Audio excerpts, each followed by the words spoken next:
4.71 midpoint, midpoint, and then we need to draw this ellipse. So what you're going to do is you're going to take half of 6.5 and you're going to offset on either side, and you're going to take half of 4.25 and offset that up and down. When you do that, that boxes in your part. You're going to go to the center ellipse command and you're going to pick the center point, then pick the outside edge, then pick the top edge at the intersection of the center lines, and that's going to draw your ellipse for you. Then you need to erase the lines you used to box it in. You do not leave those on your part. You have your ellipse. This is just a circle. This is a circumscribed polygon. So remember, you're going to take half of 1.5 to give it the radius. So it is a circumscribed polygon. Take half of 1.5 for the radius of the polygon. This is just a circle.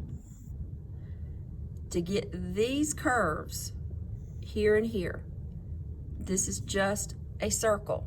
So what you do at one center point, you do at the other. So you're going to go to your circle radius command, pick that center point and type in 3.62, and it's going to make a huge circle. Go up here to this intersection, make the same circle. So center radius, pick this intersection, 3.62, and it's going to give you this curve. Then you just fill it. That's a fillet, a fillet, a fillet, a fillet. One is 0.25, one is 0.5.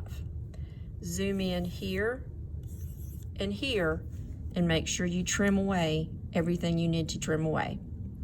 This is decimal dimensions, and we've only set it to 2 decimal places, and that is fine.